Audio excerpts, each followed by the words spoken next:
Hey guys, and welcome! It's your weekly news overview again, with all the things happening in and around Battlefield 2042, including a short roundup of the new missions, modes and store items that were just added today. And we're gonna start it off with some leaks for the upcoming mid-season event, Leviathan Rising, that were made by data miner Applebox on Twitter. He shows us a few of the specialist and weapon skins we can expect, but also the description of the new limited time mode called Shutdown. This mode is played in 2 rounds with an attacking and a defending team, and the attackers need to shut down several objectives while the defenders need to stop them. Might sound pretty similar to Rush so far, but the difference is that there are no MCOMs to blow up. Instead, the attackers need to place this EMP device to deactivate the objectives, and there is only one device available for them, which spawns on the map. When one round is finished, either because the objectives were destroyed or the attackers ran out of tickets, the teams switch roles and play the second round. So to me this sounds a bit like a mix of a classic Rush experience and a typical search and destroy mode. But it might also turn out to be more similar to the airborne mode we had in Battlefield 5 Operations, because there you had to pick up bombs from the ground and then plant them at an objective. And when a bomb carrier was killed, another teammate could pick the bomb up, otherwise it was automatically set back to its spawn location after an amount of time. So something like this will await us during the event. If this is the only mode or if it will be changed or altered at some point is not known yet, but since we always had several modes in the last events, I'm sure we can expect something similar again. Same with the cosmetics and the reward system. Applebox also gives us a first look at some of the specialist and weapon skins with new sets for Dozer, Angel, Pike, Irish and Casper, a new headgear for Blasco and new skins for the Rorsch Mark IV, SWS, SFAR, AK-24 and M5A3, but we don't know if these are part of the sets that can be unlocked by playing or part of the item store bundles. What we know on the other hand is that all of the items are in epic rarity, are kept in the same green and orange color scheme, and are also pretty similar in style with these painted masks and grim faces. During the last event, we were able to unlock up to 9 items simply by playing and earning ribbons, 6 items could be claimed for free in the store, and 12 items were split up into bundles that could be purchased with Battlefield coins. So I think it will be pretty similar again. A start date for the event is not known yet, but since we are in week 6 of the season already, I'm sure it will either start next week or the week after, which would be week 7 or 8. But we will also get some more details and an official trailer before, so you can definitely not miss it. And I'm gonna keep you updated on this as well, of course. In addition to these event leaks, Applebox also gave us a first look at some other specialist and weapon cosmetics that we can expect to see in the store. And these are skins for Crawford, Irish, Falk and Boris that look pretty similar to the ones for McKay, Liz and Sundance that are part of the Fireteam bundle, so probably a second version of this. And then there are also some more weapon skins, but I'm sure a few of them belong to the event as well, like the one for the MP44 or the Advances. However, that was it for the leaks. Now a quick heads up for everyone who likes to play the CAV Brawler, cause the 2 bugs that occurred with the T1 and the Earthshaker skin were fixed through a backend update yesterday, and the T1 skin should now work properly and allow you to spawn in with the vehicle, and with the Earthshaker skin that is unlocked at tier 60 of the current battle pass, you should be able to break destructible objects and drive through bushes again. So if you avoided these skins because of the bugs, you can use them now. And when talking about skins, we also got a new bundle in the store this week. This one is called Deadhead, costs 1400 Battlefield coins and includes some of the weapon skins that I've already showed you in my Battle Pass video at the start of the season.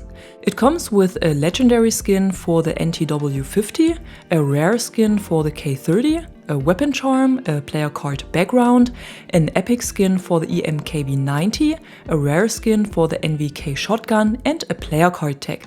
The legendary skin for the NTW changes again the look of one specific optic, and that's the PSO 5 times here. And what's interesting is that the PSO is one of the optics you usually need to unlock by completing an assignment, which is 50 kills on a distance of 125 meters, but when you buy the skin it gets automatically unlocked for you even though you hadn't had it before. So if you like the skin but you don't have the optic yet, you don't need to worry about it, you get the optic in addition to it.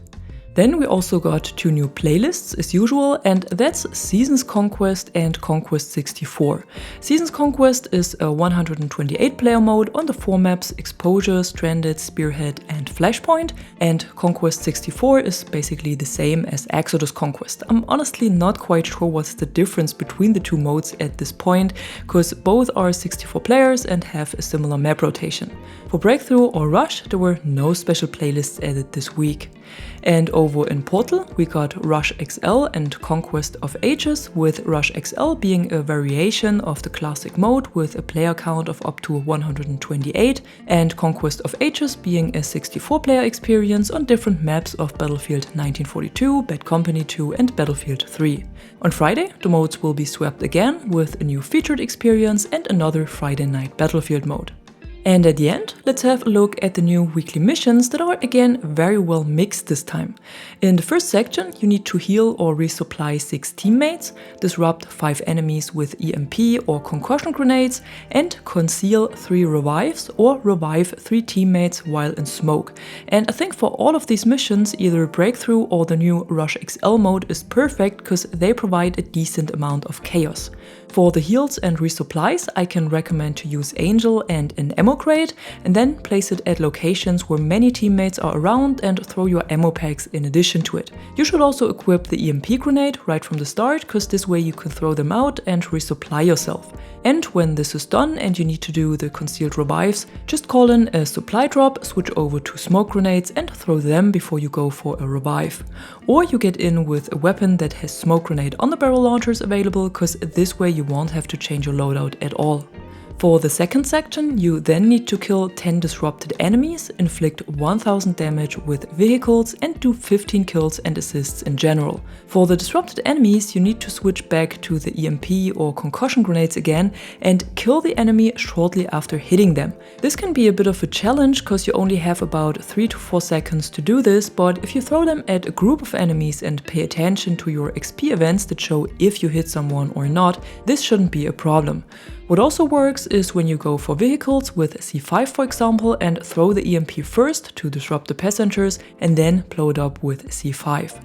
Once the third section is unlocked, you need to inflict 2500 damage with explosives, perform 3 multi-kills and capture or neutralize 50 objectives. The objective mission might take a bit to complete and is probably easier to do in Conquest than in any other mode, but for the explosive damage and the multi-kills, I would highly recommend to keep playing Breakthrough or Rush.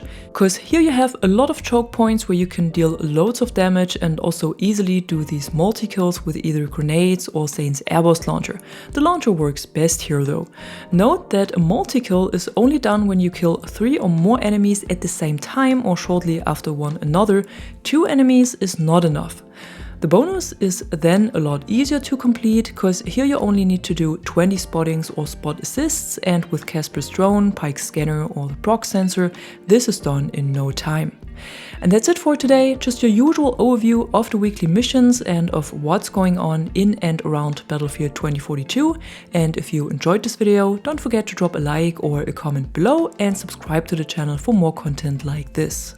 Until then, thanks for watching and thanks to my members for the additional support. I'm the Catwoman and you are awesome.